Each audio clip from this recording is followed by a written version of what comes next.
Jag News. Backpacks go bye-bye. Why South Deans of students says to leave them at home. This might be the last year you see vending machines with the drinks you like. What's behind the ban on your favorite beverages? And South has a diverse student population, but why isn't South faculty as diverse? Coming to you from the Broadcast Center at South Mountain High School, it's Jag News Now. Hello, and welcome to this week's edition of Jaguar News. I'm Eric Aldava. And I'm Kimberly Aguilar. A new study shows that the number of minority students are up across the nation, whereas minority teachers are nowhere as close, and that's our top story. The study conducted by the National Education Association shows that 48% of students in public schools are minorities, while only 20% of their teachers are minorities. Jaguar News reporter Jose Contreras finds out some possible reasons for this huge gap and what it is being done about it. You can tell just by walking down the halls or even sitting in your average class that the number of minority students here at South Mountain are very high. But who's teaching the class? The Phoenix Union High School District webpage shows 97% of South students are minorities, while South Mountain's faculty list indicates only 34% of teachers are likely minorities. That means only 3 out of 10 teachers at South are non-white. However, these numbers don't seem to matter much to South Mountain Junior Evelyn Aksu.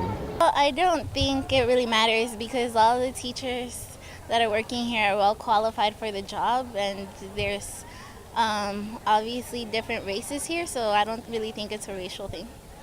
Elvira Pozos, on the other hand, believes having a teacher of the same race would benefit a student.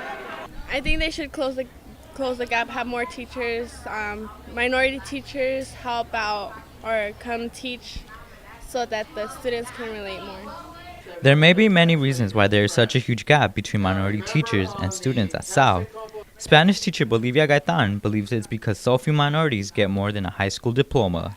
I think because Hispanic students are not going to college and getting into the education field. That could be one, but before they even get there, maybe they're not encouraged. Assistant Principal Dr. Martha Sheffield believes not enough graduates are pursuing teaching careers at all.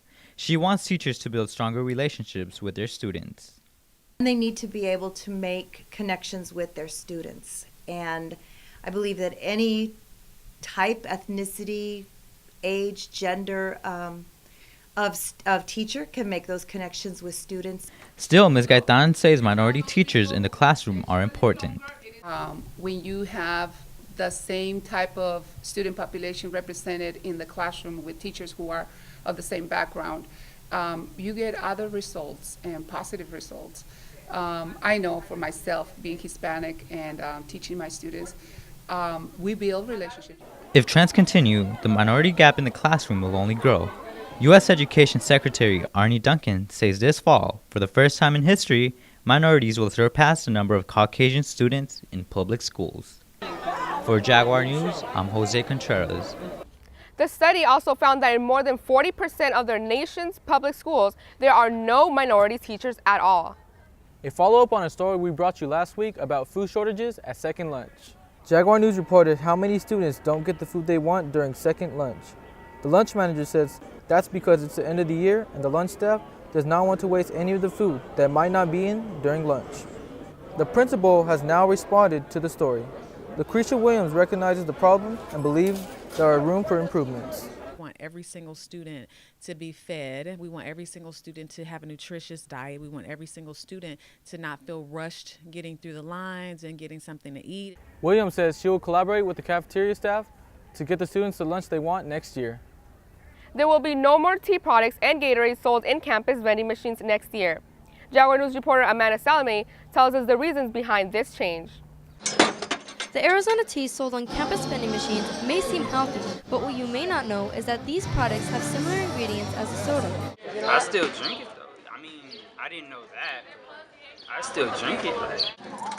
The Arizona tea and Gatorade sold in South's vending machines contain both sweeteners and caffeine.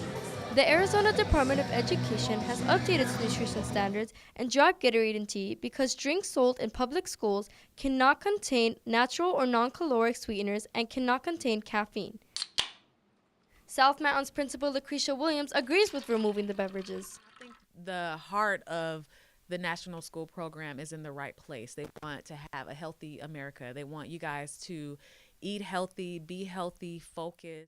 But removing the beverages is being greeted with different reactions. I'm a senior, so I won't be here next year, so I really don't mind. But if I were here, I would mind because I drink them on a regular basis. I hope it's a healthier choice that the school is choosing to make for the school. I hear they're going to be under 100 calories, so I'm pretty sure it's going to be good for us. The school will be replacing the tea and Gatorade products with 100% juice or fruit vegetables. As for the water, it has to be plain. I'm Amanda Salome reporting for Jaguar News. This change is officially expected to go into effect July 1st, 2014. Because there are so many problems that occur towards the end of the year. The dean here at South wanted to be sure that students are aware of some of the rules at South and the new change that will be coming soon.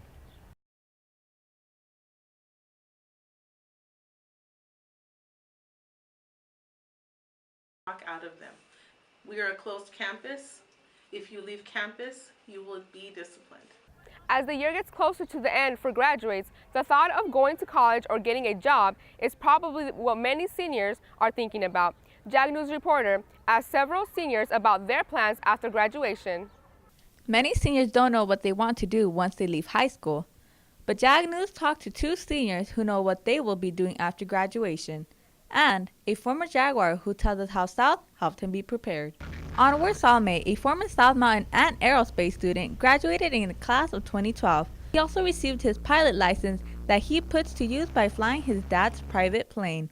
Mr. Decker from South Mountain, he helped a lot. Definitely helped a lot with the math. So I just want to thank him for that. I spent 4 years at South Mountain. I spent 2 years getting my pilot's license. Senior Alicia Vante has trained to be an actress. She's been in the drama department 4 years, but she has also been in many clubs and teams, including the National Honor Society, STEP team, and many more. Now, she's going to use the creativity skills she's learned to create her own brand. I plan to go to ASU. I want to double major in business and communication because I plan to become a talk show host. Yeah. At South Mountain's college shower for seniors last week, 74 students showed up. Many are going to state schools like ASU and U of A, but a few are going out of state to places like Howard University in Washington, D.C. and Reed College in Portland, Oregon. Seniors like Trishawn Perkins is going to stay close to home. He has been in the Dance Magnet program all 4 years. He plans to work and continue dancing while he's attending Mesa Community College. During the dance program, I learn a lot by learning other styles of dance, and I'm take it with me to the schools or wherever I'm with or at. And I'm going to Mesa Community College, and I'm gonna do that for 2 years, and then I'm gonna go straight to ASU. Those are the plans for 2 South Mountain seniors. Both of them plan to go to college. 250 other seniors will graduate next week. We want to wish you guys all good luck on your future plans. For Jaguar News, I'm Nancy Santos. Coming up on Jag News. In upcoming sports seasons, you'll see new faces on the sidelines, and it's not just new players. And senior music students aren't just playing in their last performance, they get a chance to be in charge next.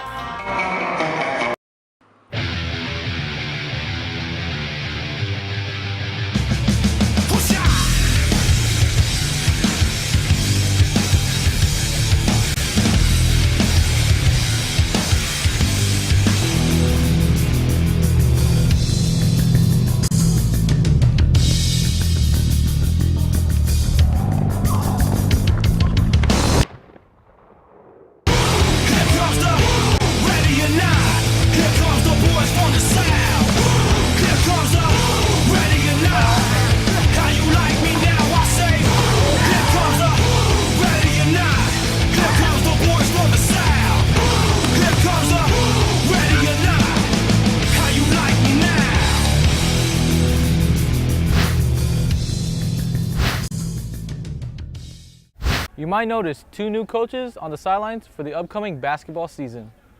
Starting in August, Colt Sawyer will be the new boys varsity basketball coach. It's a great opportunity. South Mountain is known for its tradition, especially in basketball.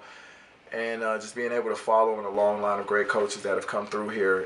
It's definitely an honor to be in the position that I'm in as the new head boys basketball coach. Coach Soria has a few changes for the program that he hopes will help the basketball team succeed. As long as we unite the entire program as one and not 3 individual programs, then we can be successful. Also, Coach Keisha Gwynn has returned from military service to coach the girls' varsity basketball team. Coach Connell has led the team for the last year in her absence. She returned from military duty, which is why my position was temporary. But now that she's back, she's inheriting a team that won 22 straight games, that went undefeated in the regular season, that won the Nike Tournament of Champions championship in December. So she's inheriting a really, really great team. If you're interested in trying out for basketball, contact Coach Soria or Coach Connell. Next year, a creative writing class will be offered during 7th hour.